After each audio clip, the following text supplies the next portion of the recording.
20. I'm your host, Jimmy Church. Very excited today. We've got Nassim Haramein. Nassim, welcome back. You look great. It seems like before you say thank you, it was a year ago where you and I were hanging out with the rest of Los Angeles, right? An amazing day. And Yes, what a crazy year it's been since. Have you been busy? it's like another universe. Yeah, it's been busy. It's been a little bit crazy with everything, that happened this year, and so it's been, intense in like transforming our organization to adapt to what was going on. We used to go on trips around the world with a bunch of folks and all this. We had to stop that, and we've had to restructure and do all kinds of things. But the good part is I got in the cave in the lab and I produced some really cool stuff, including a really exciting paper I'm about to release. So Let's talk about that in just a second. But there's two things that I want to get straight to, and that is today is a great day in the world of physics. It's a great day to be a researcher. Things are happening all over the place, and right. on top of that, you have an audience now, you and others, that everybody is listening. Mhm. You and when we talk about yourself or Sean Carroll or Brian Greene, Mhm. you guys have achieved rock star status, right? And you know what I'm talking about. That's pretty cool that you are appreciated for the work that you do. Yeah, it's exciting. It's exciting to see the interest there is out there. There's like 60,000 people taking our online course right now. This people are really interested, and they've had the time, throughout these last 6 months or 8 months to get into studying the stuff they always wanted to, but never had time to do. So, so many people are like, excited to learn about the universe, to learn about reality, to learn about consciousness, how it occurs, what is this we're experiencing. People are asking more deep question, essential questions, that are kind of like typically kind of get drowned into the busyness and the noise of your life, that this whole break we had to take with COVID kind of like opened the doors for a lot of people to explore the stuff they always wanted to explore but never had time. I remember a couple of years ago, you and I did a conference up in San Francisco, and I had the honor of introing and outroing both of your presentations. It was great. But after each presentation, you were surrounded by about 100 people. And instead of making the mad dash to the hotel like a normal rock star would do, you stood in the middle of that group for what seemed like a couple of hours and talked and hung out. And that is something where you don't see that too often, one. But two, what were they asking? What were they so interested in where they wouldn't let you go? Well, people were asking all kinds of questions. That's the great thing. That's why I do this. Well, first of all, if I'm there and I've taken the day anyway, I figure I should make myself available to people, because people have a lot of questions, and many of the questions are very valid questions. And, and then we all get to like think about things together and learn together. And that's awesome as well. Um, I think, like, in general, we're arriving at a very critical time in our evolution, and I think people are sensing that there's a moment, there's a nexus moment that's approaching. Um, Science in general, but specifically physics, is like at a very tender moment. Like, it's in a place where it's the new generation is realizing, and the old generation is realizing that we have to do something completely different, or at least quite a bit different, to get to the next level of understanding. And so there's this opening that's available, and it's kind of prime, it's possibility that's about to emerge. That's very interesting that you bring up consciousness, because going back to that moment when you were surrounded by your 100 friends up in San Francisco, there was an older lady. She turned out to be 90, off to the side in the back, and I went up to her and I said, "What's going on?" She goes, "I want to ask Nassim a question." I said, "Really?" I said, "Come on." And I grabbed, and I know you remember this, and I brought her through the crowd and introduced her to you. And she said, "I want to ask you, what is consciousness?" That's what, she's 90 years old, Nassim. And other physicists and scientists out there in that pragmatic worldview of addressing their fan base, they don't want to talk about that. They don't understand it, but you do, and you took that that question from her. I'm going to ask you, what is consciousness? Well, it's a hard, it's probably one of the hardest problems in science. What is consciousness? It's a very hard one to address, because the first thing is you got to define what you mean by consciousness. So that's why I typically like to use a different terminology. I like to think of, when I'm thinking about that subject, I think of self-awareness, a system that becomes aware of itself. Sure. And when you say that, right away you get a sense there's some kind of feedback that's happening, meaning you're getting like a reflection back from the environment about yourself, right? You're becoming aware of yourself, right? So it's like going out, you're aware, and then you're becoming aware of yourself is going in, like a feedback structure. And that feedback is prominent in the equations I'm writing in physics. So I'm showing that consciousness is not an epiphenomenon of your brain. It's not something that's happening in your head, right? It's just like, oh, by some fluke, biology arranged itself into something that all of a sudden became self-aware, right? Yeah, chemistry just created consciousness. Yeah, exactly. It's just right. chemistry, and somehow it became self-aware.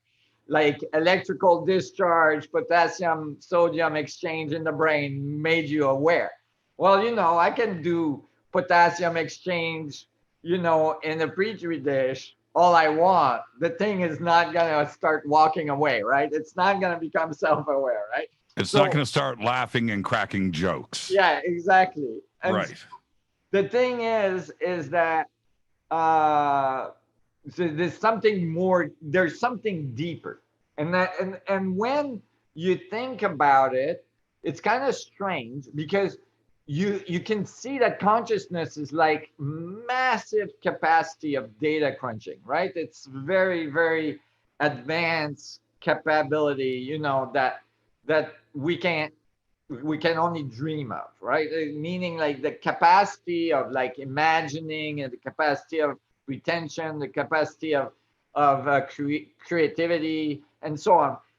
So to think that that's happening at the chemical biological level is not coherent with the numbers you would have to crunch, to get consciousness, right? Ginormous numbers. Ginormous numbers. Right, right. It's much more coherent when you think about it in terms of quantum physics, meaning when you think about the amount of energy and the amount of information exchange, entanglement, and so on that's happening at the quantum world. Now you're talking in the realm of something that could produce consciousness. So basically, it's not happening at the biological level.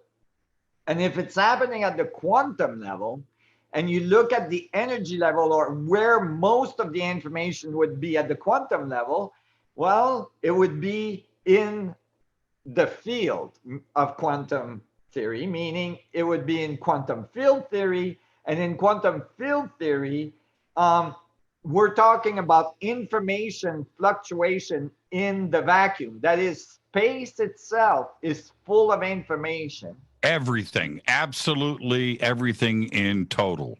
Yes, and Correct? even matter, because matter is 99.9999999% vacuum or space, right? And Right.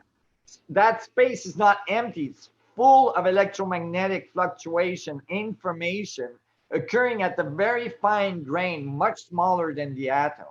And so I use this information field and made it do feedbacks, right? And I looked at the interaction that the field would have on the surface of a proton, for instance, or an electron, and what it would do inside it and what it would do outside it. And when I looked at those relationships, I got the right answers. I got the right answer for the mass, for the energy of the system, for the radius, but not just for the proton, the electron, for the universe as a whole, for all these things in the universe. And in the new paper with galaxies, stars, planets, and all this stuff.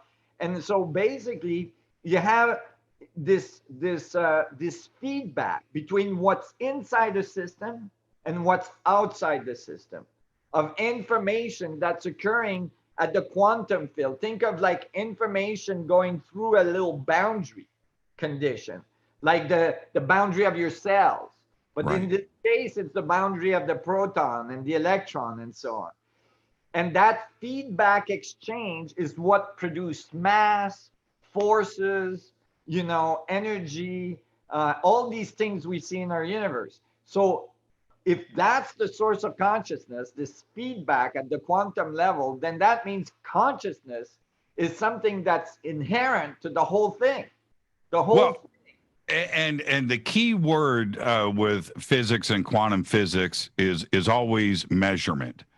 And I want to ask you about that because we have, of course, mass, velocity, location, measurement, right? That's always the key player there. Sure. Do you see a day when consciousness achieves that and can be measured?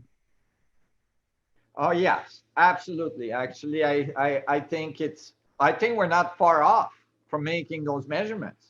I think we're getting closer. But we have to modify the equations a little bit so we know where to look and how to look, right? Meaning, like, the standard view is just too fragmented to be able to, like, even start thinking about trying to find.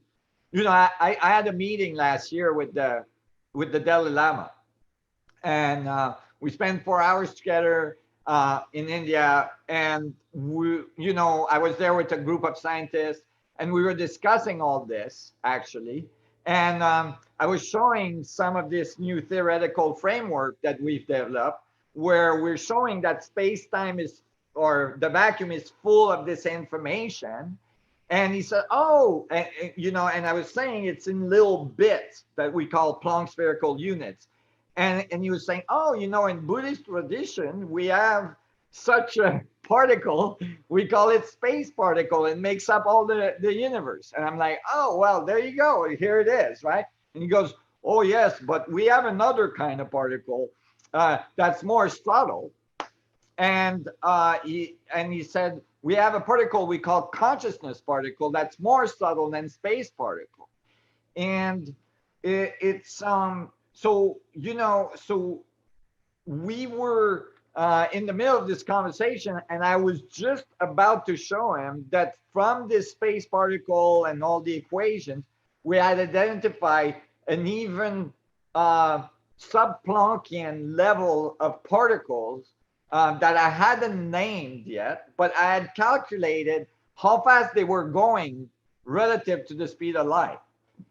And they're going at 10 to the 40th the speed of light. They're like, like, for those particles, the speed of light would look like stillness. Right. Right? He gets it too. The Dalai Lama fully gets it. And Yeah. I think that I've done a lot of research into this. And I think he's got a firm grasp on the science, and he appreciates the science. But on the conscious side and the spirituality side, he knows that the two need to come together. He gets it. He truly does. Yeah, and we're working on actually doing a conference. Where we're gonna do just that, hopefully with him. But basically, to finish the analogy, I was saying to him that we went on to calculate, right? Because the speed of light for the universal size is slow. It's 13.7 billion years to go across. It's taking forever, right? You want to go to the other side of the galaxy at the speed of light. It's like thousands, it's just no go. But these subplugin particles cross the universe in 10 to the minus 20 some, orders of magnitude. So seconds, So yeah, it's at the speed of now. And that's what's so impressive. Yes. Exactly. It's the speed of now. And I called it, unknowing about the consciousness particle of the Buddhist tradition. It was, I called it the speed of the universal thought, right? Like how fast the universe refresh all the information through the network. And so when he said that, it was like, wow, and what the reason I was telling you all this is because you were asking, can we measure it? I'm actually thinking we have been measuring it, but we didn't know. And it's entanglement. Like we can see in laboratories that two particles, if they're entangled, doesn't matter how far they are. If you modify one, the other one is changed automatically. That's right. And so basically, you can think of that. And so our calculation shows it's not instantaneous, but it's definitely instantaneous for our speeds, right? Right. I wanted to ask you this. If we consider everything that you just stated, which I agree with, by the way, but if there is a little tiny, a particle that contains a little bit of consciousness, and then once you lump it all together, like say the 3.5 pounds of mush that is in our skull, are you suggesting that accumulates and then consciousness is accrued? It's built up off of each particle?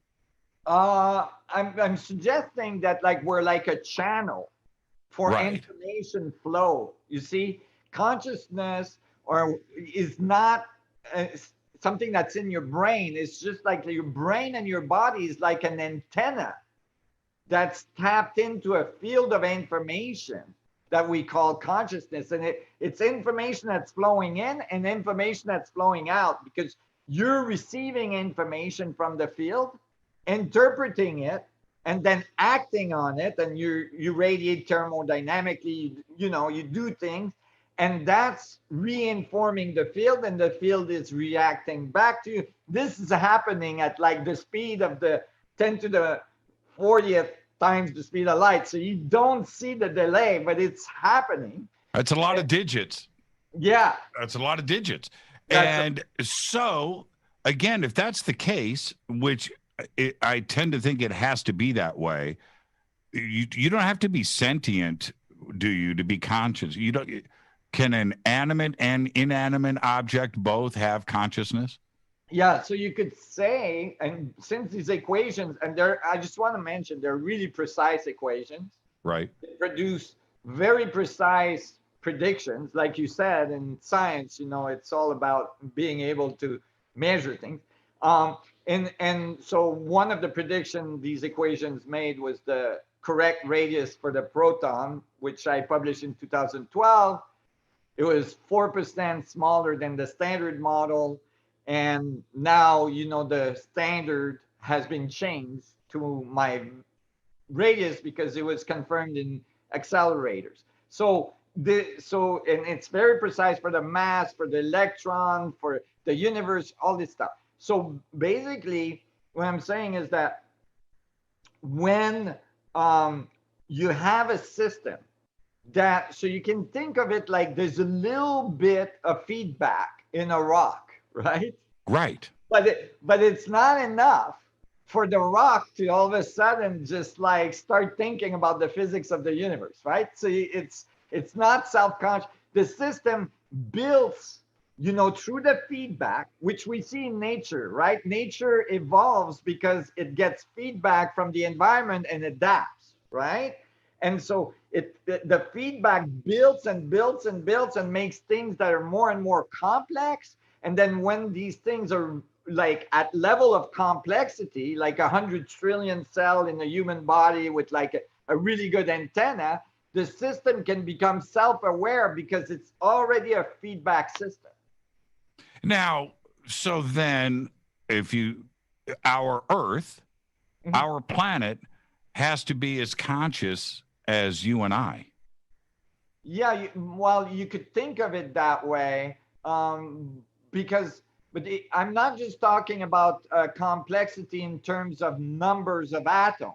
Right. I'm talking about the arrangement and the complexity of the system, that is functioning. Like for instance, the complexity of all the fluids that are moving through your body, your heartbeat, your lungs, like the spinal fluid going up and down, all the interaction between the molecules at the biological level, right, has very high level of coherency, right? That's the other part. How coherent is the information flow? It has to be coherent enough for the system to become self-aware. So you could say, yeah, planets are conscious being, but at this point, you'd have to say all of the universe has that feedback of information, has that potential, right?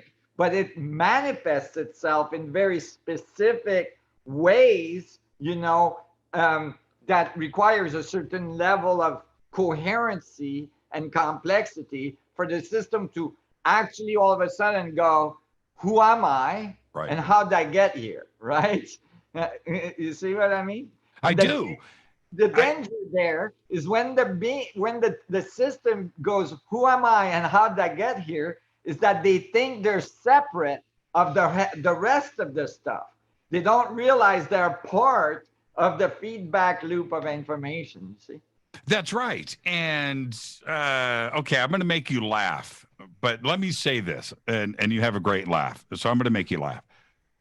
I don't understand why so much of the scientific and physics community is afraid of being spiritual or even saying the word, right? Oh, see, there you go. They're afraid of that.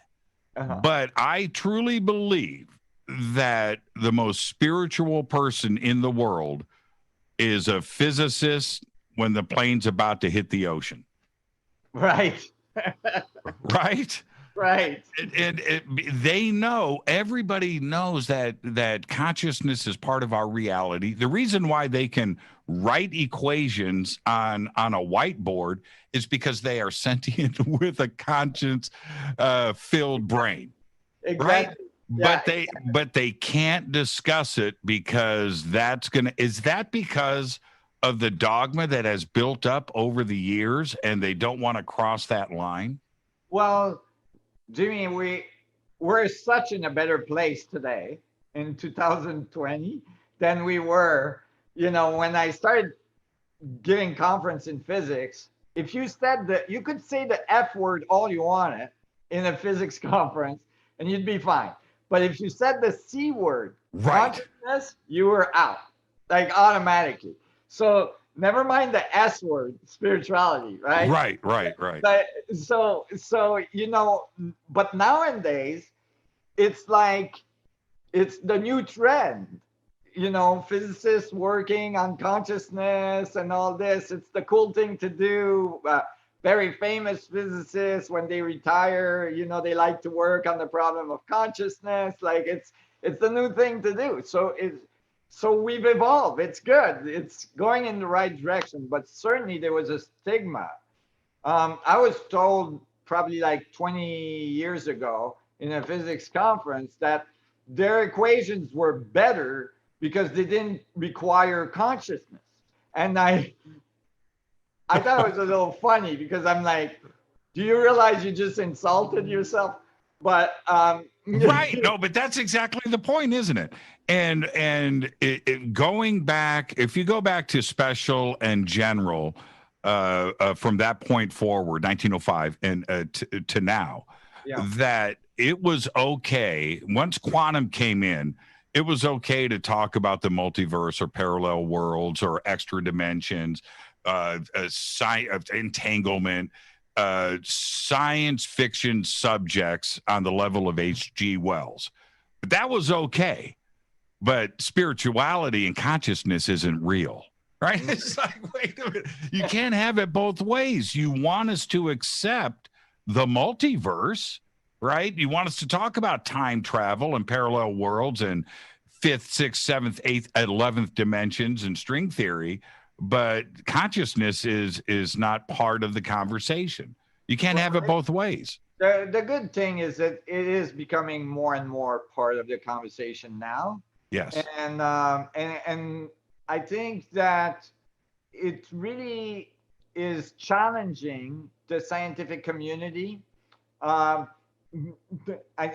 problem is not the problem of consciousness in the scientific community is just not being addressed in a proper way is the problem, just because of the fragmentation of sciences, meaning the universe doesn't think of science, right, as like biology is in this box, chemistry is in this box, physics is in this box, and like astronomy is in this box, astrophysics, it doesn't think that way. For the universe, it's all one thing, right?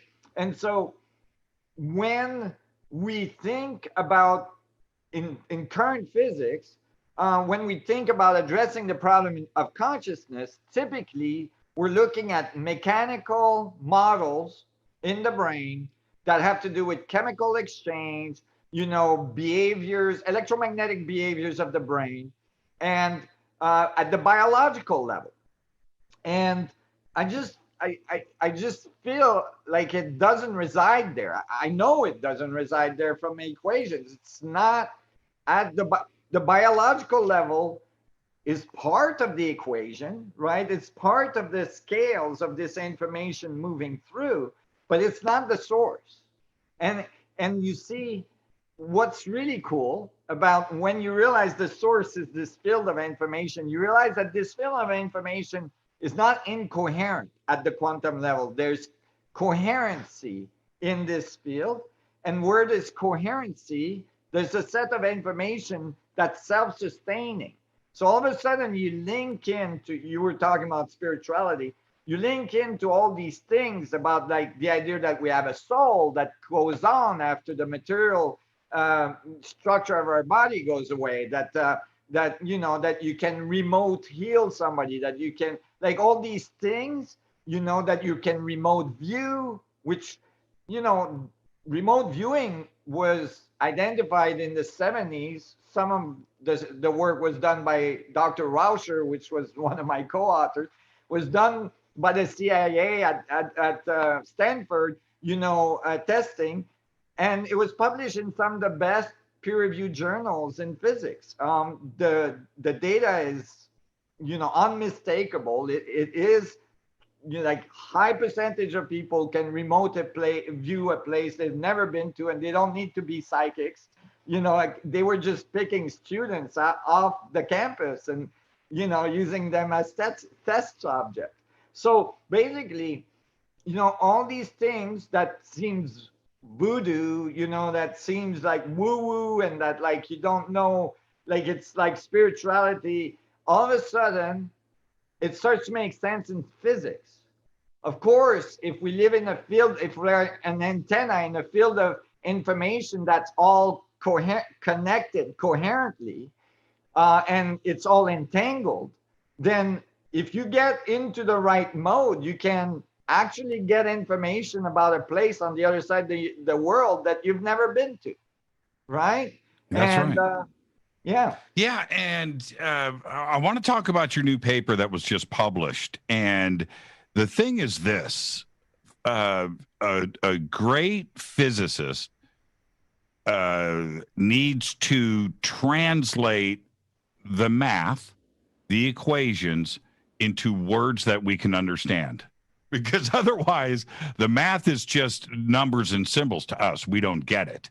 We depend on you to bring us into the theater of the mind to understand what the equations are. Otherwise, it's nothing. It's a waste of our time, right? And that's what's most important. How do you visualize? Do you visualize before the equations start and then you conquer it that way and move forward? Or does the math come first and then you start to visualize the concepts? Yeah, well, that's a really good question. And I think it's been one of the downfalls of some of the most prominent theories today. The tendency has been in the last few decades to think, certainly since the beginning of, since the Copenhagen interpretation of Right. quantum theory and so on, the idea that you can just run the math and not worry about, you know, the the geometry or the conceptual notions of the math. Just run the math and it will lead you to the truth. And that has proven to fail, meaning, like, string theory is a good example. Very good one. Very, very complex math, very elaborate mathematical theorems that at the end didn't produce anything comprehensible or helpful to understand the physics of the universe, right? It ended up with like 10 to the 500 compactification solution to the strings, and it's generally useless. So, but like it helped us along the way. This I don't mean that all of string theory is useless. As far as like its outcome, meaning like its application to the real world. Like, let's build technology on this stuff, or let's do experiments. Even just do experiments to verify it. There's nothing in string theory that can be verified by experiments, right? So so the difference between that and Einstein or Planck or Heisenberg is that these guys were getting gut feelings. They were looking at the natural world with very deep level of contemplation and extracting concepts and then going to the math to see if it adds up, if it See if it worked. Yes. Yeah. And then the math can help you develop the concept deeper. And then but there's always a relationship to the real world, to the physicality of the real world, and so on. And that tends to be lost in it's called mathematical physics. It's only modeling. And I think it's leading us in a conundrum. And many physicists are realizing that now. Multiple books were written about it.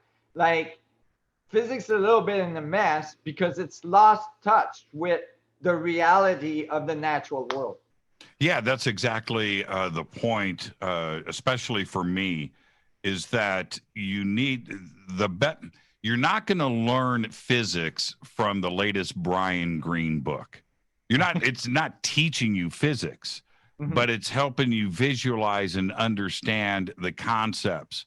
And I think that even most quantum physicists out there, I'm going to offend about half of them right now, they don't agree, right? They don't agree, and they don't understand. There are questions out there that may never get answered, right? And so that enables this infighting, but we need to push forward. And the way to do that is to give us the visualization of the concepts. And that's what you do so well. Tell us about this new paper. Oh, go ahead. Yeah, well, that, and I think as well to do a more like complete analysis of what's required at this time is actually a return to geometry, which what um, is what Einstein did. You know, he geometrized space-time. He showed that space-time, or that space, you know, the space is not devoided of materiality, meaning if it curves, it produces what we call gravity, right? And it curves when there's mass and energy around it, and it makes gravity happen. Just like the surface of a trampoline curves when you put a mass in it, See, right? that right there, that's one of the best visualizations that's ever been presented, right? Uh, And we've always been able to understand that. You know, Schrodinger's cat, one of the best examples of complex physics that you can ever have, but everybody got it when it was explained that way. yes, The double slit, that yes, is a very, very complex situation, yes. cleanly explained by ripples in water, right?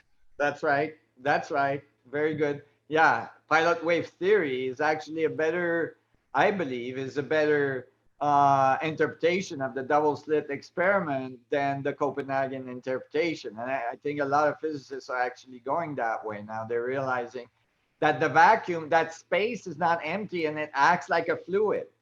And if you actually model things under those premises, then all of a sudden things that seem really weird, like the double slit experiment, start making sense almost mechanically. So yeah, I mean, there's a lot of transformation that's happening in physics, and there's a lot of excitement because there's a lot of creativity that's available from the younger generation, you know, and so on. And yeah, and I am writing a paper that uh, confirms a lot of the things I wrote before, but in a way in which I'm just blown away. Like basically, I'm blown away. Concepts that I had, you know, that I had worked on, you know, from deduction and mathematics 20 years ago are now coming out in a precise way with like some 13-digit accuracy on all the constants. Meaning from these equations I wrote, all of a sudden we're able to output all the constants, all the particles, all the scales in the universe, you know, like protons, electrons, planets, stars, galaxies, super clusters, superclusters, universes, and then like, you know, all of the forces as well come together. And so it's really an amazing, like the picture is just like, it's like a lotus that opened. And all of a sudden it's like, oh, wow, those are all petals of the same flower, you know, and the links are clear and it's extremely precise.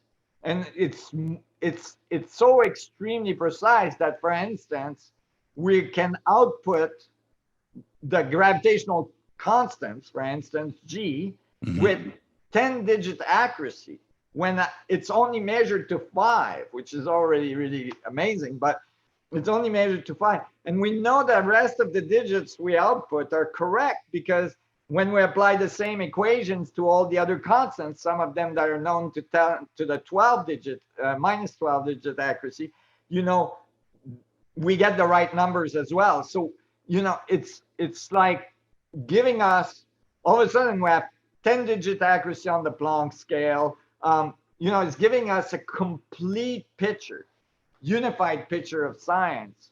And it's very yeah, and how will we be able to apply that into the real world? Certainly, when we're at one of the most traumatic periods in all of human history, right? right. Well, I'll give you, I'll start with the one example that's most prominent is, for instance, now we know, like before we had all these constants in physics, right? The gravitational constants, the Rydberg constant, the, you know, the G factor, all these constants that come out, and they were unrelated, right? They didn't work in some kind of relationship framework. They were just, oh, that's gravity, and it's not the same as this, you know, and it's not the same as that. Now we have the link between all these things, right?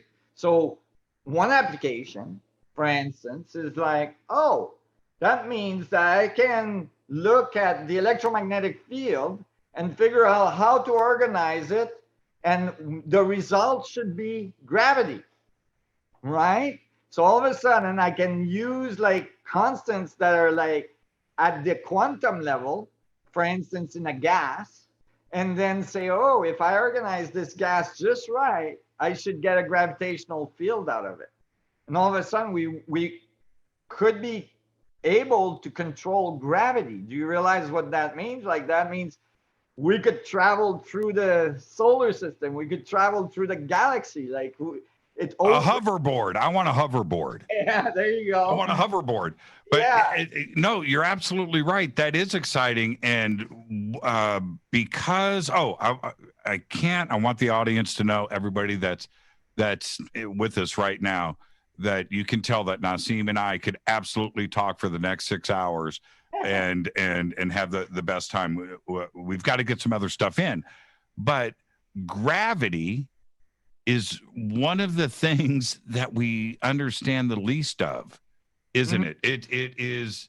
it's a mystery. And if you Right. get, you go to a physics convention and get everybody in the lounge, a couple hundred of you guys, you're going to get a couple of hundred different opinions and answers, aren't you? Oh yes. Well, in general, you'll get the same opinion on gravity is, and they're gonna, if they're honest, they're gonna tell you we don't know what it is. Right. So because Einstein told us gravity is the result of space-time curving, but didn't say what space-time was made of. So that it's Well, nice, Isaac Newton gave us this. right?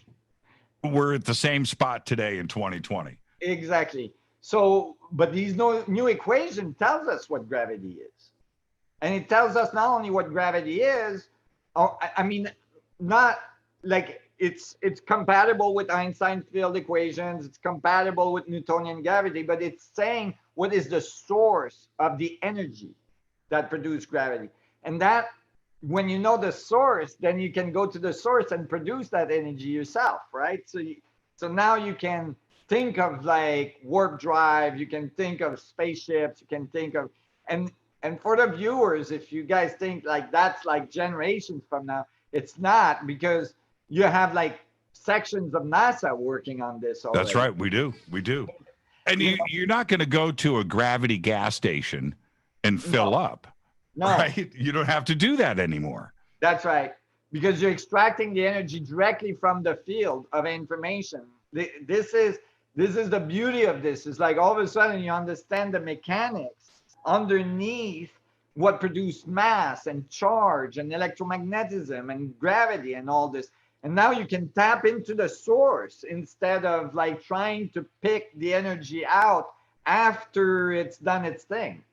And that's going to make a lot of people angry. There's a lot of stockholders out there, right? Lots of boards of directors, and they may be on the brink or pushing to get to this technology, but they're not going to let us have that freely, right? I'm talking about the information that would crumble their world, but our world, where we have people that need to be fed, people that need to have heat in their homes and electricity and life and healthcare around the world, they would be the first to benefit from something like this, wouldn't they? Yes, they would be. And there is still, I've seen throughout the last 30 years horrible things, including a month ago, where I've seen, an amazing inventor disappear again. And I just want to say, but this resistance is changing, and it's the opportunity is here because I think everybody, especially with what happened in the last 8 months with COVID, Right. I think that everybody's starting to sense that like we have to do something. We have to do something. We have to do it now. And all these people on boards of directors and all this, they know as well that like oil is running out, that we can't just keep burning coal, that we can't just keep damming rivers and so on and destroying environments. They have families, they have kids, so there's an opening that's happening all around the world of people. You see, this new possibility, all it's needed, and it's been there since Tesla, right? Or even before, all it's been needing is really just the political and financial willingness to go there, to like go into a world that could be abundant in energy, capable of going across the solar system, or at least across or even the galaxy, right? Not just with like a satellite, but like literally bringing thousands, millions, billions of people into space. Right. Which only requires gravity control. Like that's all that's required. That opening is happening. The one thing that is inevitable is we have to leave this planet at some point. Right. Correct. We can't stay here forever. That's right. And we have to plan for the future. And that's Right. not a dark subject to bring up. No. It's the reality of the situation, isn't it? Stephen Hawking talked about it quite a bit at the Yep. end of his life. Many scientists are clear, like, there's a limit to the amount of resources that are available on that one planet. You can think of a planet, no matter the size it is, as being the little nest of the birds. And then when there's too many birds, when they get too big, they have to learn to fly. They have to learn to fly, because if they don't learn to fly, one day there's going to be a big wind and the nest is going to get knocked out, and it's going to be the end of the bird. So and for us to learn to fly is really to learn to control gravity. We've built this whole society we have today by learning to control electromagnetic fields, electricity, charge, and all this. It runs your beautiful guitars behind you, all this stuff, right? Your computers, everything. The next step is to learn to control gravity so that we can birth our civilization into a space colony. And we're not going to do it with rockets. It's just not, Elon Musk and Richard Branson and all this, they have good intent. They want to colonize Mars and all this, but doing it with rockets is just not feasible, not for, the population in general. One of the things that got me into physics at a very young age, believe it or not, was the guitar. When I was taught and told, and then I read it and looked at the schematics and the math, is that a moving coil over a magnet creates an electrical current. It's the fundamentals of the fundamentals, right? You talk about fundamental, you start right there. Yeah. Well, that's all a guitar is, right? There's your moving coil, which is the string. There's your magnet, and there's your output, right? Right here. That's it. And it's fascinating. This little piece of wood is physics, and it's fascinating that you bring that up. Now, for me, everybody, I'm going to ask some questions that are just for me. These are for me. All right. A lot of talk lately, as you can tell, you've known this a long time, about me, Nassim, is I study physics. I study the science of it. I am into this. It's my thing. I love it. And one of the ripples in the water right now that is going around is that the Big Bang may not have even happened, right? And this is starting to become like a serious conversation where just 10 years ago, this would have never entered the room. This is starting to become a conversation. And another, when we look at Einstein's math, and the closer we get back in time to the Big Bang, it starts to unravel, right? And then it doesn't make any sense. Well, my question to you is, what was before the theoretical Big Bang? Right. Was there a universe? Space must have already been there. Space wasn't created in the Big Bang. and there must have been multiple big bangs happening, some unsuccessful, right? Right?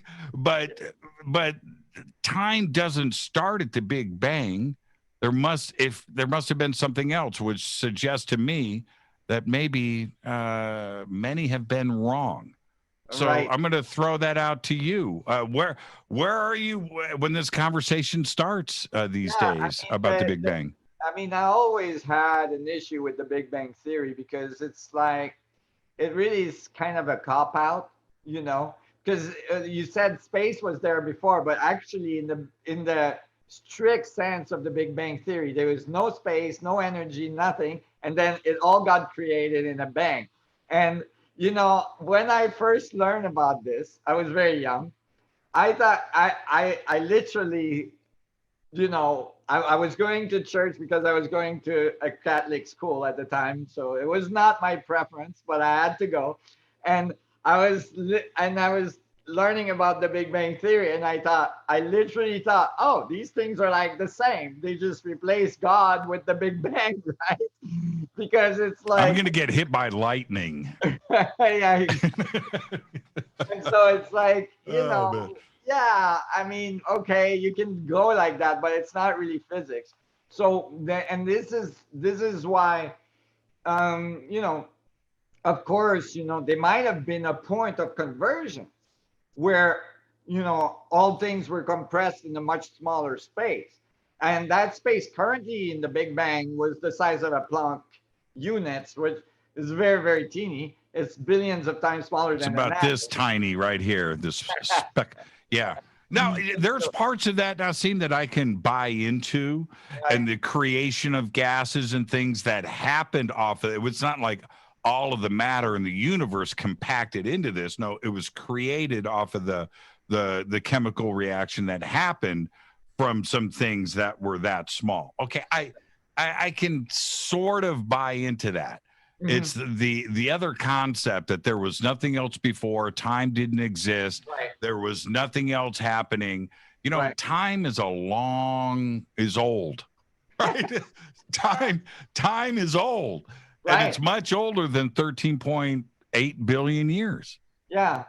Because the speed of light is slow. Right. But, That's another good point. right. Yes. But the other thing is that um, you'll be happy with the consequence of these new equations I'm writing because it's a little different. So basically, it says that there is fractal universes, like bubbles within bubbles, like think Russian dolls, right? And basically, uh, our universe was like a proton in another bubble, about the same size as us, right? So you can imagine like a big bubble with Mm-hmm. like smaller bubbles, just like galaxies or like smaller bubbles in our universe. Our universe was like we were a proton in a universe that was like a galaxy in the bigger universe, right? And then imagine that little thing. So it's got an event horizon, right? Mm-hmm. Mm-hmm. And imagine that little proton escape, okay? And actually, they just found in 2013 they found a paper that Einstein never published, um, going against the Big Bang theory in a continuous creation universe, where it had a scenario very similar to this. Anyway, and the little proton escape into the larger universe. And what happens? Well, the larger universe has such a lower density, right? Right. Right. When it arrives in that larger universe, it expands, right? Like very, very fast. With no interference, nothing Yeah, to slow it down. nothing to slow it down. So it expands very, very fast. And then you know, as it expands, the energy system inside it, like you can think of like eddies are generated, right? In the Planck, fluids of space, and that's matter. That's our universe. So basically, you can think of like the surface of universes, you know, uh, producing other universes, like seeds, like foaming new universes off the surface of them, and this fractal view of infinite universes, so that like there's nothing before. It was infinitely there and infinitely, Well, see, that makes space sense and though. time. But that makes sense. Uh-huh. Don't try to smoke and mirror me with the Big Bang Theory, right? Because that's smoke and mirrors, and it's a Right. concept that was dealing with, and I understand why, but it's dealing with math and theories from a while ago. Things change. Right. Science and physics is nothing but a series of corrections of the past, Right. right? That's Right. all it is. Yeah, absolutely. We get a little further and then we realize, and then we go into a bunch of branches that dead end, and eventually, hopefully, we find one that goes further again, and then so on. And this is why I'm saying, like, we're at the crossroad right now in physics and science in general. And I think there's a lot of amazing, exciting things that are going to emerge in the next few years. Where can everybody go and check you out and reach out and see what's going on? We're at the resonantscience.org website. It's a nonprofit foundation. Over there, we have an online free course you can take. We have 60,000 people taking it right now, and it's really exciting and nice, big community around the world. I just published actually the abstract to this upcoming paper on my website. Well, on a preprint server in Europe, but it's on. You can find it on our website, and you can you can take the course there. You can take electives there. You can communicate with other people around the world in our forums, and learn about a bunch of stuff as well. People can go to arccrystals.com. That's another place they can see some of the technology we output. Like, we're playing with crystals. Show everybody your pendant. Oh, it's over here. Yeah. It's a pendant. It's a little docking station for a little crystal that comes out. And these crystals are treated in a very special way, and they produce a little field, and basically a little channel for the information to move through. And it produces effects. One of them being that it structures water and it energizes water. And so, since your body is mostly made of water, it's nice to have. And as well, you can energize your water. That's why I made it detachable, so you can energize your water when you drink it, and so on. And so there's a bunch of things people can participate in and get involved, and help us move forward. Yeah, thank you so much. And I want to let you know, last year I detached one of the pendants from you. It's been missing. I have it here in the studio, and I'll give it back to you. Nassim, I'm glad you have one. Hey, man, thank you so much. This has been absolutely fantastic. And fairly soon here, in a couple of months, 2020 will be behind us. 2021 will be here. Gives us an opportunity for you and I to hang out again next year, and I look forward to it. Thank you so much. Me too. I look forward to it. Thank you. You're the best, Nassim.